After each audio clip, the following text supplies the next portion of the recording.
నమస్కారం. S channel news కి స్వాగతం. ఈనాటి వార్తా విశేషాలు. ఖమ్మం జిల్లా కల్లూరు పట్టణంలో మున్సిపల్ ఎన్నికల నేపథ్యంలో అభ్యర్థులను గెలిపించాలంటూ ఎమ్మెల్యే మట్ట రాగమయ్యతో కలిసి ప్రచార రథంపై మంత్రి పొంగులేటి శ్రీనివాసరెడ్డి రోడ్లో పాల్గొన్నారు.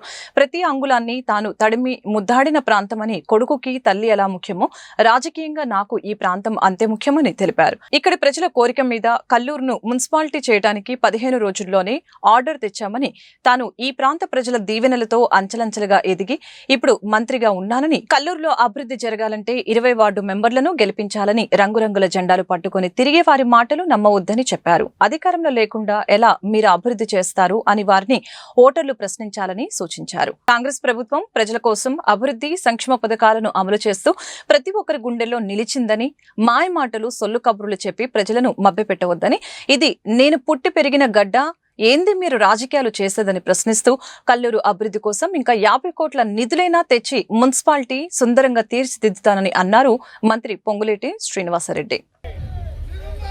11వ తారీఖు జరుగు కల్లూరు మున్సిపల్ ఎన్నికల్లో మీ అందరి గుండెల్లో ఉన్న ఇందిరమ్మ పార్టీ, రేవంత్ అన్న పార్టీ, సీనన్న పార్టీ, తుమ్మల గారి పార్టీ, బట్టి గారి పార్టీ, రాగమై దయానంద్ గారి పార్టీ, కాంగ్రెస్ పార్టీ అభ్యర్థులు 20 మంది ఈ వ్యాన్లో ఉన్నారు.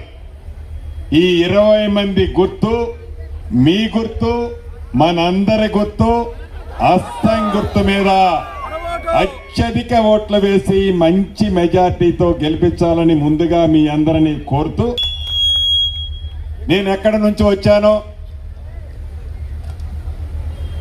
ఏ కొడుకైనా ఎంత ఎదిగినా తల్లి దగ్గర కొడుకే.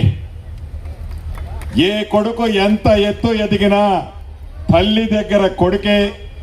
ఏ నాయకుడు ఎంత ఎత్తు ఎదిగినా తను పెరిగిన ప్రాంతం, తను ఉన్న ప్రాంతం, తను పుట్టిన ప్రాంతం, తను చదువుకున్న ప్రాంతం ఎంత ఎత్తు ఎదిగినా ఆ ప్రాంతాన్ని మర్చిపోడు. కొడుకుకు తల్లి ఎట్లనో పెరిగిన ప్రాంతంలో ఉన్న వ్యక్తిగా రాజకీయంగా ఏ స్థాయిలో ఉన్నా ఆ వ్యక్తికి ఆ ప్రాంతం అంత ముఖ్యం. ఈ కల్లూరు మున్సిపాలిటీలో ప్రతి అంగుళాన్ని తడిమి ముద్దాడినోడిని నేను. ప్రతి అంగుళాన్ని తడిమి ముద్దాడినోడిని.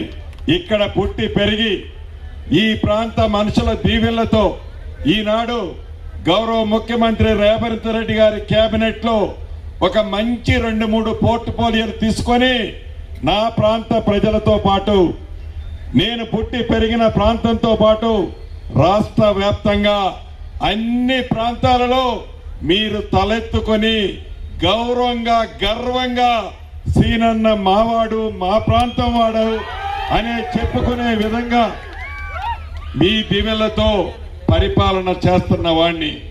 ఎలా వచ్చింది ఈ మున్సిపాలిటీ గురించి సోదరిమణి రాగమయ్య గారు, మిగతా మిత్రులందరూ చెప్పారు. నిజం, అది నిజం. ఆ రోజు ఎంపీడీఓ ఆఫీసులో కూర్చున్నప్పుడు దయానంద్ గారు, రాగమయ్య గారు, స్థానిక నాయకులంతా, అన్న ఇవాళ నువ్వు చేయగలిగి ఉన్నావు, కల్లూరు మున్సిపాలిటీ చేస్తే బాగుంటుందని ఒక 100 మంది ఆ వేదిక మీద అడగటం జరిగింది. అడిగిందే తరువుగా 15 రోజుల్లోనే కల్లూరుని మున్సిపాలిటీగా ప్రకటించి ఆర్డర్స్ కూడా ఇవ్వటం జరిగింది. దానికి కారణం నేను పుట్టి పెరిగిన ప్రాంతం, నేను ప్రతి అంగుళాన్ని తడిమి ముద్దాడిన ప్రాంతం. ఇటువంటి ప్రాంతాన్ని అభివృద్ధి చేయాలని, అభివృద్ధి చేసే దాంట్లో మీ బలముతో, మీ దీవెనలతో, మీ ఆశీస్సులతో ఈనాడు రాష్ట్ర స్థాయిలో ఒక ఉన్నతమైన స్థాయిలో ఉన్న మీ సీనన్నగా చేయగలిగి ఉన్నాను, చేస్తాను కూడా.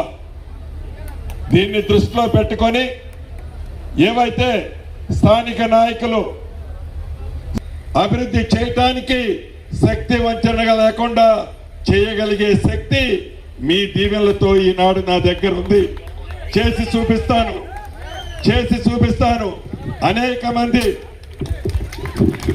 రంగురంగుల కండవలతో రంగురంగుల కండవలతో మీ దగ్గరకు వస్తున్నారు, మాయ మాటలు చెప్తున్నారు.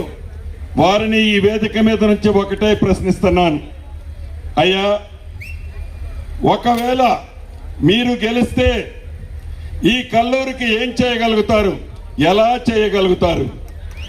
ఏముంది మీ దగ్గర? ఎలా చేయగలుగుతారు? ఒక ఎమ్మెల్యే ఉన్నాడా? ఒక ఎంపీ ఉన్నాడా? ఒక మంత్రి ఉన్నాడా? ఒక ముఖ్యమంత్రి ఉన్నాడా? ఎక్కడి నుంచి నిధులు తీసుకొస్తావు? ఎలా అభివృద్ధి చేస్తావు? ఎలా అభివృద్ధి చేస్తావని ప్రేలేపనలు పేలుతున్నావు. కనీసం జ్ఞానం ఉండాలి కదా నీకు. ఎలా చేయగలుగుతావు అని మీ ఓడలకి. కొత్తగూడెం కార్పొరేషన్ ఎన్నికల్లో భాగంగా పలు వార్డుల్లో బీఆర్ఎస్ పార్టీ అభ్యర్థుల విజయాన్ని కాంక్షిస్తూ రాజ్యసభ సభ్యులు వద్దిరాజు రవిచంద్ర ఇంటింటి ప్రచారం నిర్వహించారు.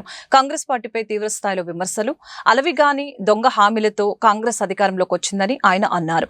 బొగ్గు స్కామ్ను బయటపెట్టినందుకు ప్రభుత్వం వేధింపు చర్యలకు పాల్పడుతుందని తెలియజేశారు. కాంగ్రెస్ ప్రభుత్వం ప్రజలకు వేల కోట్ల రూపాయలు బకాయిలు పడింది. పెంచి ఇస్తామన్న పెన్షన్లు ఒకటి అమలు జరగటం లేదు. రాష్ట్రంలో బీఆర్ఎస్ పని అయిపోయిందని అవహేళన చేశారు. మొన్న పంచాయతీ ఎన్నికల్లో 40% సర్పంచ్ స్థానాలను బీఆర్ఎస్ గెలుచుకుంది. కేసీఆర్ పాలనలో కొత్తగూడెం నియోజకవర్గం అన్ని విధాల అభివృద్ధిలో ముందుంది. కొత్త జిల్లాలు నిర్మించుకున్నాం, మెడికల్ కాలేజీ నిర్మించుకున్నాం, అనేక అభివృద్ధి పనులు జరుపుకుంటున్నాం అని తెలియజేశారు. 40 నుంచి 45 డివిజన్లు గెలుచుకొని కొత్తగూడెం కార్పొరేషన్ పై గులాబీ జెండా ఎగరవేస్తామని ఈ సందర్భంగా ధీమా వ్యక్తం చేశారు. ప్రభుత్వ కౌలుదారులకు ఇస్తానే లేవు. కనీసం మీ ప్రభుత్వం యూరియా కూడా ఇవ్వడం చేత కాదు. ఈ 10 ఏళ్లలో ఎప్పుడన్నా ఇలాంటి పరిస్థితి చూసిందా? ఈ రాష్ట్రం మళ్ళీ మొదటికి వచ్చింది పాత పాలన. మార్పు అంటే మార్పు తెచ్చి బుద్ధి తెచ్చి బాగానే చూపించారు మీరు. ఇక మీ దొంగల్ని, మీ ప్రభుత్వాన్ని నమ్మదు, ప్రజలు నమ్మరు. మీ బొగ్గుగాని స్కామ్ బయట పెట్టినందుకు హరీష్ రావు గారిని, కేటీఆర్ గారిని, సంతోష్ గారిని, చివరికి కేసీఆర్ గారు కూడా ఒక గోడలకు నోటీస్ అంటించి పిలిచినా కూడా చట్టాలు, న్యాయస్థానాల మీద గౌరవం ఉంది కాబట్టి కేసీఆర్ గారు విచారణకు సహకరించిపోయారు. కేసు ఏమన్నా చేయండి, ప్రజలకు మాకేమి కేసు, బీఆర్ఎస్ పార్టీ కేసులు కొత్త కాదు. ఇక్కడ ఉన్నటువంటి మా అభ్యర్థులను కూడా బెదిరిస్తున్నారు. ఈ ఉమ్మడి జిల్లాలో ఉన్నటువంటి అభ్యర్థులను బెదిరిస్తున్నారు. తెలంగాణ రాష్ట్రంలో కూడా అందరు అభ్యర్థులను నిలబడ్డ వాళ్ళని బెదిరిస్తున్నారు, సపోర్ట్ చేసే వాళ్ళని బెదిరిస్తున్నారు. ఇది న్యాయం కాదు. ఇది మీరు చేస్తున్నది తప్పు. ప్రజాక్షేత్రంలో భంగపాటు తప్పదు, శిక్ష తప్పదు. పర్టికులర్లీ కొత్తగూడెం ఈ నియోజకవర్గంలో అత్యద్భుతంగా దాదాపు ఒక 30-35 కిలోమీటర్ల రోడ్లు చూడండి మీరు. సుజాత నగర్ అవతల నుంచి జూలూరుపాడు దగ్గర నుంచి చూస్తే బెడల్పాటి రోడ్లు, సెంట్రల్ లైటింగ్, డివైడర్లు అద్భుతంగా చేసుకొని లక్ష్మీపురం దాకా ఉన్నటువంటి అభివృద్ధి వనమ గారు చాలా కష్టపడి కేసీఆర్ గారి సూచన మేరకు మా వర్కింగ్ ప్రెసిడెంట్ కేటీఆర్ గారు మున్సిపల్ శాఖ మంత్రి, ఐటీ శాఖ మంత్రిగా ఉండి అత్యద్భుతంగా డెవలప్ చేసిన ఘనత కొత్తగూడెంకు ఉంది. కొత్తగూడెం జిల్లాను చేయడమే కాకుండా కలెక్టరేట్లు కట్టుకోవడం, మెడికల్ కాలేజ్ కట్టుకోవడం, నర్సింగ్ కాలేజీలు కట్టుకోవడం, అనేక అభివృద్ధులు చేయడం. ఇక్కడ ఉన్నటువంటి సీతాలక్ష్మి మున్సిపల్ చైర్మన్ అద్భుతంగా రోడ్లు చేసుకున్నారు, డ్రైనేజ్ సిస్టమ్ చేసుకున్నారు, మంచిగా క్లీన్ గా ఉంది, పారిశుద్ధ్యం నీట్ గా ఉంది.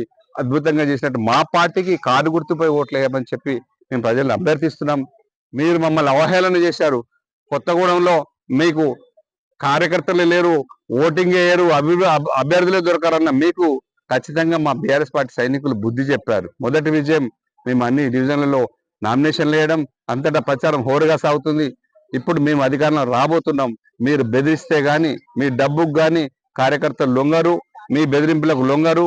ఖచ్చితంగా కూడా తెలంగాణ రాష్ట్రంలో ఎట్లయితే గ్రామ పంచాయతీలో 40% గ్రామాలను కైవసం చేసుకుందో కారు గుర్తు లేకున్నప్పటికీ కైవసం చేసుకుంది. ఇప్పుడు కారు గుర్తు మీద జరుగుతున్నటువంటి ఎన్నిక, పట్టణ ప్రజలు జరుగుతున్నటువంటి ఎన్నిక, మేధావులు, విద్యావంతులు అనేక మంది ఉత్సాహంతో ఉన్నారు. వాళ్ళందరూ కూడా ఓటేసి కేసీఆర్ గారిని మరొకసారి 2028లో జరగబోయే ఎన్నికకు ఇది ఒక ఉపయోగకరమైన ఎన్నిక మాకు బ్రహ్మాండంగా జరుగుతుంది.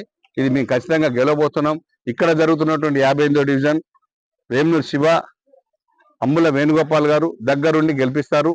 ఎందుకంటే తమ్ముళ్ళు ఇద్దరు కూడా అన్న నామినేషన్ వేయకపోయినప్పటికీ కూడా నేను పార్టీకి సిన్సియర్ కార్యకర్తనన్నా, నా అంతటా నేను వేయలేకపోయినప్పటికీ ఉన్న అభ్యర్థిని గెలిపించుకుంటాను. పొద్దున్న నుంచి మొన్నటి నుంచే తిరుగుతున్నారు.